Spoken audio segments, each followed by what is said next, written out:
उत्तराखंड की सभी 5 सीटों के लिए बीजेपी ने अपने प्रत्याशियों का ऐलान गुरुवार को कर दिया और बीजेपी ने उन्हीं 5 नामों पर मुहर लगाई जिन्हें न्यूज 18 ने पहले भी बताया था। 3 वर्तमान सांसदों को टिकट मिला है तो इस बार 2 नए उम्मीदवार भी हैं। टिहरी सीट से माला राज्य लक्ष्मी शाह को बीजेपी का टिकट मिला है तो पौड़ी गढ़वाल सीट से तीरथ सिंह रावत को टिकट दिया गया है। हरिद्वार सीट से पूर्व सीएम और वर्तमान सांसद रमेश पोखरियाल निशंक को फिर से टिकट मिला है। वहीं नैनीताल में प्रदेश अध्यक्ष अजय भट्ट को उम्मीदवार बनाया गया है। अल्मोड़ा सीट पर वर्तमान सांसद और केंद्रीय मंत्री अजय टम्टा को फिर से टिकट दिया गया है।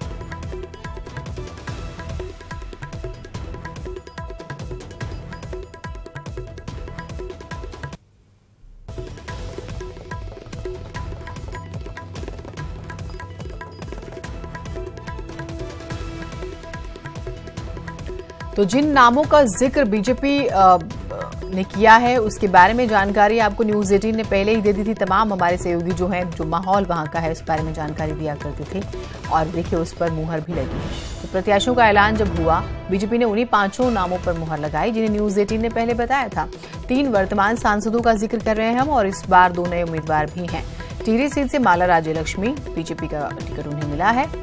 पौड़ी सीट की बात कर रहे हैं हम तो तीरथ सिंह रावत को टिकट दिया गया। हरिद्वार सीट से पूर्व सीएम और वर्तमान सांसद रमेश पोखरियाल फिर से टिकट उनको मिला है। वहीं नैनीताल से प्रदेश अध्यक्ष अजय भट्ट को उम्मीदवार बनाया गया है। अल्मोड़ा सीट पर वर्तमान सांसद और केंद्रीय मंत्री अजय टम्टा को फिर से जिम्मेदारी दी गई है और वहीं वो नाम हम आपको ग्राफिक्स के जरिए भी जो है दिखा रहे हैं। 5 सीटें बीजेपी के 5 प्रत्याशी आपके टेलीविजन स्क्रीन।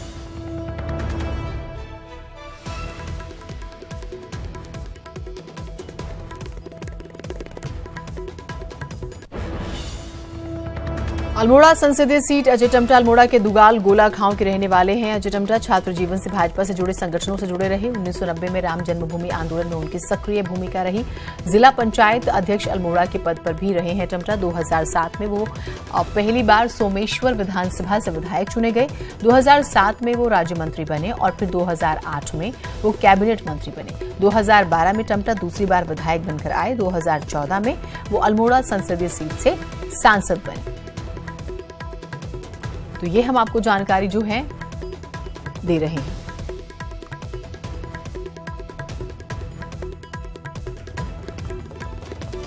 वहीं हरिद्वार संसदीय सीट का जब हम जिक्र करेंगे तो रमेश पोखरियाल निशंक उनको भी एक नजर जाना जरूरी हो जाता है। पौड़ी के पिनानी गांव के रहने वाले हैं।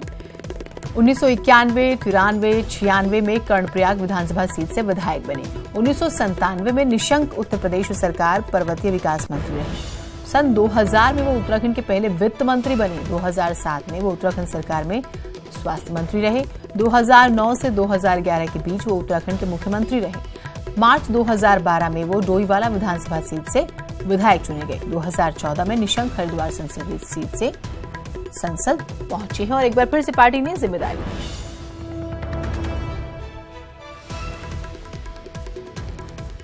चलिए अब हम नैनीताल सीट का जिक्र कर लेते हैं। अजय भट्ट की बात करेंगे। अजय भट्ट 1996 से 2000 तक रानीखेत से विधायक रहे हैं। भाजपा की अंतरिम सरकार में वो स्वास्थ्य मंत्री थे। 2002 से 2007 तक वे विधायक रहे। 2012 से 2017 के बीच वो उत्तराखंड विधानसभा में नेता प्रतिपक्ष रहे। दिसंबर 2015 से वो भाजपा के प्रदेश अध्यक्ष का दायित्व संभाल रहे हैं।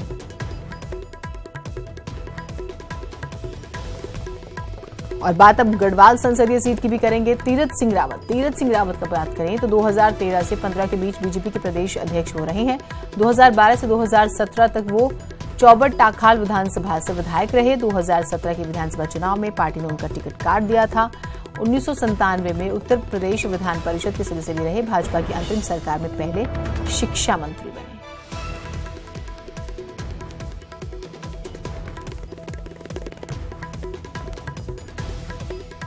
टिहरी संसदीय सीट माला राज्य लक्ष्मी शाह राज्य बनने के बाद पहली महिला सांसद। 2012 में टिहरी संसदीय सीट से पहली बार सांसद बनी। उपचुनाव में पहली बार सांसद बनी माला राज्य लक्ष्मी शाह 2014 में हुए आम चुनाव में एक बार फिर से सांसद चुनी गई और पार्टी ने फिर से उन पर भरोसा जताया है।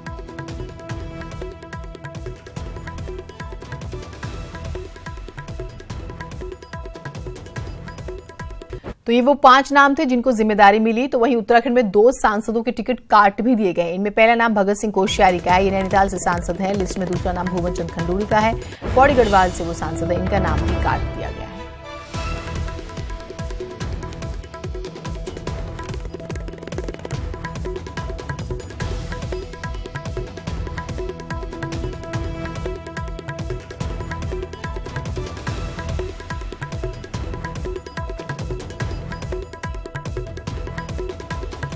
सुनील नवप्रभात हमारे साथ हमारे सहयोगी जुड़े हुए हैं।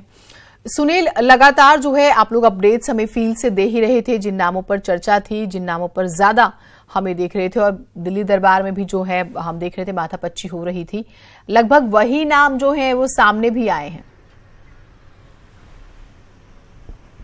बिल्कुल जीनत, ये हम शुरू से अपने दर्शकों को अपडेट कर रहे थे। केवल 2 सीटों पर जो संशय चल रहा था वो नैनीताल सीट और पौड़ी सीट थी। हालांकि पौड़ी सीट पे भी जब कांग्रेस ने मनीष खंडूड़ी को उतारने का मन बनाया तो उसके बाद तीरथ सिंह रावत की सीट टिकट पक्का माना जा रहा था, क्योंकि वो खंडूड़ी के वफादारों में शामिल रहे हैं। और ये माना जाता रहा है, आम जनता में भी एक धारणा ये बनी कि यदि मनीष खंडूड़ी को क्रॉस करना है तो भाजपा को तीरथ सिंह रावत को लाना ही होगा। तो ठीक वही हुआ। हमने अपने दर्शकों को पहले इस बात की सूचना दी थी कि ये संभावनाएं वहां पर बन सकती हैं। और नैनीताल सीट पर भगत सिंह कोश्यारी ने बहुत पहले ही इस बात से इनकार कर दिया था कि वो चुनाव नहीं लड़ेंगे, लेकिन जब बाद में टिकट बंटवारे का समय आया तो भगत सिंह कोश्यारी भी अपनी टीम को लेकर, अपनी मंडली को लेकर दिल्ली में डेरा डाले रहे। और कहीं ना कहीं इस बात के इनपुट मिलते रहे कि भगत सिंह कोश्यारी की कहीं आंतरिक एक इच्छा है कि ना नुकुर के बीच भी उनको टिकट मिल जाए। लेकिन पार्टी हाईकमान ने जिस तरह से पहले एक लाइन खींच दी गई थी कि जो वयोवृद्ध श्रेणी में आ चुके हैं उन लोगों को तकरीबन बाहर ही रखा गया, तो उसी दिशा में अजय भट्ट का वहाँ पर अजय भट्ट को टिकट दिया गया। ये हम अपने दर्शकों को पहले ही बताते चल रहे थे, क्योंकि अजय भट्ट अभी भाजपा के प्रदेश अध्यक्ष हैं। 2015 से वो लगातार प्रदेश अध्यक्ष की जिम्मेदारी संभाल रहे हैं। और आपने देखा कि 2014 में जब भाजपा प्रचंड बहुमत से जीत के आई, 57 विधायक जब भाजपा के जीत कर आए, ये राज्य में पहली बार था जब किसी पार्टी को इतना प्रचंड बहुमत मिला, तो वो भी अजय भट्ट के नेतृत्व में ही मिला। तो लिहाजा जब अजय भट्ट ने दावेदारी की थी, जब उनका नाम यहाँ से पैनल में भेजा गया था, तो उनका टिकट भी पक्का माना जा रहा था। 3 सीटों पर सिटिंग सांसद ही रिपीट हुए हैं। हरिद्वार से रमेश पोखरियाल निशंक, टिहरी से माला राज्यलक्ष्मी शाह और अल्मोड़ा से अजय टम्टा। तो इनको भाजपा ने रिपीट किया और 2 नए चेहरे मैदान में उतारे हैं। जी, अगर हम कांग्रेस की बात करते हैं तो किस तरह का अभी हमें देखें कि उनकी तैयारी और बीजेपी की तैयारी और स्ट्रैटेजिकली थोड़ा सा ग्राउंड की सिचुएशन समझना चाहेंगे सुनील।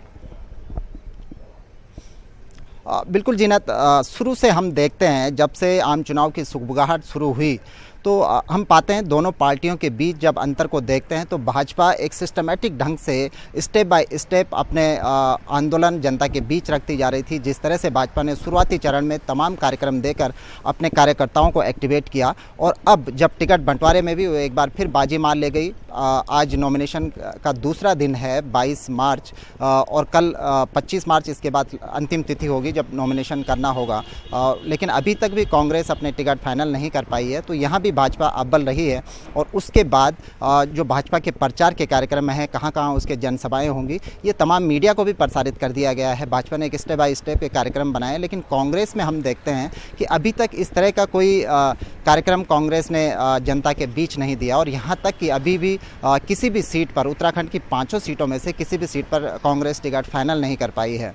ये माना जा रहा था कि जैसे ही भाजपा टिकट फाइनल करेगी, हो सकता है कि राजनीतिक पार्टियां ये भी देखती हैं कि कौन सा कैंडिडेट कहां पर उतारा जाएगा, इसी के अनुसार वो अपनी सिचुएशन तय करेंगी। लेकिन अभी भी कल जब भाजपा ने अपने कार्यकर्ताओं को, अपने प्रत्याशियों को ये होली का तोहफा दिया, लेकिन उसके बावजूद भी कांग्रेस के अंदर अभी तक कोई सुगबुगाहट नहीं है और बहुत संभव है कि आज शाम तक जाकर कांग्रेस अपने टिकट फाइनल कर ले। जी, अगर हम नामों की चर्चा का जिक्र करें कांग्रेस की तरफ से, आपने एक बात कही और वो दुरुस्त भी होती है कि कोशिश ये होती है कि लास्ट मोमेंट पे प्रत्याशी जो है वो डिक्लेयर किया जाए, ताकि कम से कम सामने वाली पार्टी समझ ना पाए कि कौन है उनके सामने मैदान में, या फिर जो उनके प्रत्याशी हैं इधर उधर हम देख रहे हैं कि पार्टी चेंज कर लेते हैं एकदम आखिर वक्त में। तो उस लिहाज से अगर हम चर्चा की बात करें तो क्या तस्वीर आप देख रहे हैं? देखिए जीनत, वैसे तो चुनाव का समय है, कहना कुछ उचित नहीं होगा, लेकिन फिर भी जिस तरह से हम दोनों पार्टियों का विश्लेषण करते हैं और पाते हैं कि कांग्रेस में अभी भी एक भगदड़ की स्थिति हम कह सकते हैं, क्योंकि एक जहां माना जाता है कि कांग्रेस जिस तरह से 2017 में उसका बेहद निराशाजनक प्रदर्शन राज्य में रहा है और नगर निकाय में भी अपेक्षित वो रिजल्ट नहीं दे पाई, अपेक्षित परिणाम कांग्रेस नहीं पा पाई, तो उसके बाद ये माना जा रहा था कि कांग्रेस अपने पुराने हिसाब किताब से सबक लेगी और कुछ नया करने के लिए अब लोकसभा चुनाव उसके मैं आपके पास आती हूँ, लेकिन तस्वीर कुछ और ही नजर आ रही है। अनुपम त्रिवेदी जी हमारे साथ जुड़े हुए हैं, जो कि एडिटर हैं न्यूज 18 उत्तराखंड के। अनुपम जी, दो बातें आपसे बहुत बारीकी से समझना चाहेंगे। एक तरफ हम देखते हैं कि बीजेपी के कैंडिडेट्स डिक्लेयर हो चुके हैं, एक तरफ कांग्रेस की सिचुएशन की अभी माथापच्ची ही चल रही है। क्या एनालिसिस कर पा रहे हैं आप इस लेट लतीफी को देख के, चाहे हम कांग्रेस की बात करें और जो कैंडिडेट्स बीजेपी ने उतारे हैं उस लिहाज से भी? देखिए जीनत, मुझे लगता है कि कैंडिडेट सिलेक्शन के मामले से लेकर पूरी एक्सरसाइज जितनी चली है उसमें बीजेपी का एडवांटेज रहा है। कांग्रेस हमेशा से एक कंफ्यूज पार्टी की तरह उन्होंने ऑपरेट करा है और इनके बड़े नेता भी बड़े कंफ्यूज रहे हैं। मसलन जैसे जो पूर्व मुख्यमंत्री हरीश रावत, वो सबसे बड़े कद के नेता अब कांग्रेस में है इस वक्त। उत्तराखंड से कांग्रेस नेताओं की बात की जाए तो वो कभी ब्लो हॉट ब्लो कोल्ड की तर्ज पे उन्होंने कहा मैं चुनाव लड़ूंगा, नहीं लड़ूंगा। कल फिर दोबारा उन्होंने एक ट्वीट करा जिसमें कबीर का दोहा उन्होंने कोट कर दिया कि जैसे जैसे उड़ी उड़ी जहाज को पंछी उड़ उड़ जहाज को आए, मतलब कि मैं दोबारा से कंटेस्ट करना चाहता हूँ। तो वो एक नया उन्होंने पैंतरा फेंका है। तो वो कांग्रेस आलाकमान के लिए भी एक कंफ्यूजन की स्थिति है। नैनीताल से टिकट चाहते हैं, अपनी परंपरागत जहां से एमपी रहे हैं हरिद्वार से वहां नहीं चाह रहे हैं किन्हीं वजहों से। तो अब कांग्रेस के लिए बड़ा अजीब सा एक स्थिति है कि वो किस तरीके से कैंडिडेट डिसाइड करे। 2 सीटों में उनकी स्थिति साफ है, जैसे पौड़ी गढ़वाल में जो सांसद है बीसी खंडूरी के लड़के उनको वो दे रहे हैं, मनीष खंडूरी, और उन्होंने एक तरीके से अपना फेसबुक और सोशल मीडिया में प्रचार शुरू भी कर दिया है। अल्मोड़े से वो अपने राज्यसभा के एमपी को उतार रहे हैं, प्रदीप टमटा को, उनको ग्रीन सिग्नल दे दिया गया है। बाकी 3 सीटों पे थोड़ा कंफ्यूजन है, हरिद्वार में, नैनीताल में और आपके टेहरी सीट पे। यहाँ कौन लड़ेगा अभी इसको लेके स्थिति साफ नहीं है और मुझे लगता है अब तो एक ही दिन बचेगा कांग्रेस के कैंडिडेट्स के पास नॉमिनेशन करने का, वो मंडे का। तो अभी 1-2 दिन और शायद वो अगर चाहे तो मंथन कर लें किस तरीके से काउंटर करना है। लेकिन ये जो देरी है ये नुकसान की तरफ बढ़ती तो नजर आ ही रही है स्पष्ट, अगर हम तरीके से देखें। हाँ बिल्कुल, देखिए जैसे मैंने कहा कि इसमें एडवांटेज बीजेपी है। अभी तक जिस तरीके से पूरा बीजेपी ने अपना स्मूथली हैंडल किया है, उनको एक अप्रत्याशित तौर पे एक कैंडिडेट सामने आए, मतलब जो एक चुनौती उनके लिए सामने आई पौड़ी गढ़वाल में, उससे उन्होंने फटाफट लास्ट मिनट स्ट्रैटेजी बदली। तीरथ सिंह रावत जो शुरू से टिकट तो मान रहे थे, लेकिन उनको बीजेपी कहीं कंसिडर यूं नहीं कर रही थी क्योंकि उनको यहाँ तक कि हिमाचल का चुनाव प्रभारी बना के तक भेज दिया गया था। उनको लास्ट मोमेंट पे उन्होंने कंसिडर करना शुरू करा, संगठन की तरफ से उनका नाम गया, उनको ले लिया। लेकिन अभी जैसे मैंने कहा कि कांग्रेस अभी तक माथापच्ची ही कर रही है, इक्वेशंस लगाने में लगी है, कैलकुलेशन करने में लगी है, कौन हमारे लिए फिट रहेगा। नए नए कैंडिडेट्स अपना दावा करके उनके लिए परेशानी मोल ले रहे हैं। तो यहाँ पर एडवांटेज एज ऑफ नाउ आज की तारीख में बीजेपी का दिखता है। अगर हम बीजेपी की टिकटों की बात करते हैं एक बार अनुपम जी, तो उसमें नाम कटे भी हैं उन लोगों के जो बहुत जिम्मेदारी में थे, उस लिहाज से क्या देख रहे हैं आप? देखिए सिर्फ 2 फॉर्मर सीएम हैं, दोनों ही जो अघोषित एक कट ऑफ डेट है बीजेपी के अंदर, उस उम्र के पड़ाव को पार कर रहे थे। दोनों ने अपने अपने रीजन दिए कि वो चुनाव नहीं लड़ना चाहते हैं और शायद उनको ये अंदेशा भी होगा कि चाह के भी शायद उन्हें टिकट ना मिले, तो ये एक वजह है। लेकिन बीजेपी ने टिकट डिस्ट्रीब्यूशन में पूरी तरह से सोशल इंजीनियरिंग का बड़ा ख्याल रखा है। उत्तराखंड में यहाँ पर अपर कास्ट डोमिनेटेड ये स्टेट माना जाता है, यहाँ पर ब्राह्मण और राजपूत का बड़ा कॉम्बिनेशन दिया है। जैसे भगत सिंह कोश्यारी एक राजपूत कैंडिडेट रहे, उनकी जगह में ब्राह्मण दिया गया है। पीसी खंडूरी एक ब्राह्मण कैंडिडेट रहे, उनकी जगह में राजपूत दिया गया है। बाकी 2 सीटों पर इन्होंने एज इट इज कैंडिडेट रखे हैं। निशंक ब्राह्मण है और माला राजलक्ष्मी राजपूत परिवार से ताल्लुक रखती है और एक सीट रिजर्व है, तो जाहिर तौर पर दलित कैंडिडेट है अल्मोड़ा से। तो सोशल इंजीनियरिंग का बड़ा बखूबी बीजेपी ने इसमें ख्याल रखा है, लोकल इक्वेशंस भी देखे हैं। तो एक तरीके से उन्होंने बहुत इसमें एक्सरसाइज करी होगी ऐसा लगता है पूरे इनके टिकट डिस्ट्रीब्यूशन को देखने के बाद। बहुत शुक्रिया आपका, आप हमारे साथ जुड़े। सुनील भी हमारे साथ हैं। सुनील, आप भी जो अपनी बात कर रहे थे और हम अब जैसे अनुपम जी ने बातचीत भी की और कांग्रेस की स्थिति हम देख रहे हैं और अभी भी कंफ्यूज है और उस लिहाज से बीजेपी की सोशल इंजीनियरिंग का उन्होंने जिक्र किया और वो चीज नजर भी आ रही है। तो कहीं ना कहीं राहुल गांधी आए तो लगा शायद चीजें ठीक हो जाएंगी, लेकिन लगता है कि कांग्रेस नहीं समझने वाली इस चीज को। बिल्कुल जीनत, राहुल गांधी के बाद भी जिस तरह से उम्मीद जताई जा रही थी कि राहुल गांधी आएंगे, कांग्रेस के कार्यकर्ताओं में जोश भरेंगे, वो जब राहुल गांधी की यहाँ पर सभा हुई और उसके दूसरे दिन हमने देखा कि कांग्रेसियों के अंदर ही, जहाँ अखबारों में छपा था कि राहुल गांधी ने कांग्रेस कार्यकर्ताओं के अंदर जोश भरा, वहीं दूसरे दिन बड़ी हेडिंग्स ये थी कि कांग्रेसी आपस में ही उलझ बैठे। जो पूर्व प्रदेश अध्यक्ष है किशोर उपाध्याय, उन्होंने खुलेआम इसका ऐलान किया कि उनकी इस जनसभा में घोर उपेक्षा की गई, उनको बोलने का मौका नहीं दिया गया, उनको बैठने के लिए उचित स्थान नहीं दिया गया, जो एक प्रोटोकॉल के तहत उनका बनता था। वो पूर्व विधायक रहे हैं और कांग्रेस के प्रदेश कांग्रेस के चीफ भी रहे हैं, इस नाते भी उनको बोलने का मौका दिया जाना चाहिए था। तो इसको लेकर भी लंबा संग्राम कांग्रेस में छिड़ा और शुरू से ही हम देखते हैं, चाहे हरीश रावत की बात करें, किशोर उपाध्याय की बात करें या इंद्रेश देश की बात करें, तो कांग्रेस के अंदर एक आंतरिक द्वंद्व है और वो द्वंद्व अभी तक भी साफ दिखाई दे रहा है। जिस तरह से अभी हमारे एडिटर जी ने कहा कि हरीश रावत ने कल भी एक ट्वीट के जरिए एक व्यंग्य किया, तो कांग्रेस में ये लंबी लड़ाई चल रही है और हो सकता है कि इसका जो परिणाम है, जो रिजल्ट है, आपको आगे के समय में भी देखने को मिले। बहुत शुक्रिया आपका, आपने जो है तमाम जानकारी दी और साथ साथ ग्राउंड में जो चल रहा है उसके बारे में भी बात तो हुई। तो जिन नामों का जिक्र न्यूज़ 18 लगातार ग्राउंड से जो आवाज आई थी वो कर रहा था, उन्हीं नामों पर जो है पार्टी ने मुहर लगाई है।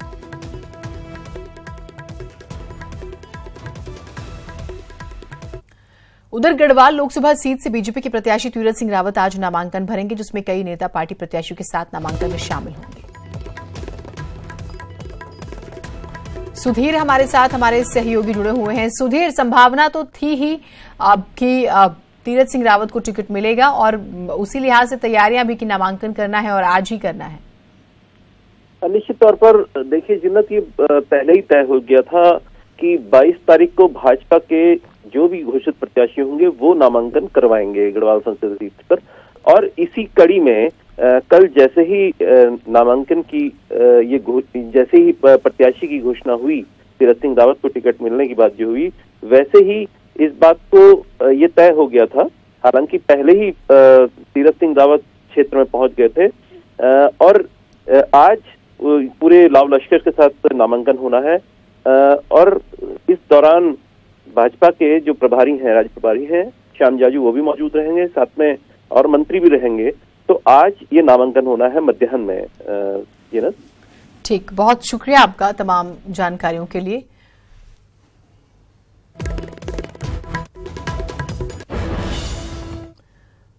मुख्यमंत्री त्रिवेंद्र सिंह रावत जो है आज पौड़ी दौरे पर हैं। गढ़वाल के प्रत्याशी के पक्ष में वो प्रचार करेंगे, जनसभा करेंगे, रामलीला मैदान में जनसभा को संबोधित करेंगे। पार्टी प्रत्याशी के नामांकन में शामिल नहीं होंगे। सीएम गढ़वाल सीट पर भाजपा प्रत्याशी तीरथ सिंह रावत 1.5 घंटे तक नगर दौरे पर रहेंगे। मुख्यमंत्री प्रदेश के कई मंत्री और राज्य प्रभारी भी रहेंगे। और सुधीर हमारे साथ, हमारे सहयोगी एक बार फिर से जुड़ गए। सुधीर, क्या कुछ कार्यक्रम है मुख्यमंत्री जी का?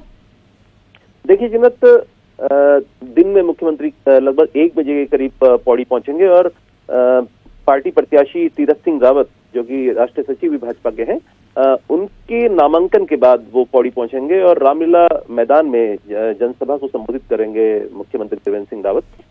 इसमें महत्वपूर्ण मैं एक चीज ये बता दूं जिन्नत की भाजपा ने एक रणनीतिक तौर पर जो बढ़त है वो ले ली है अपने प्रत्याशियों की घोषणा करने के बाद राज्य में।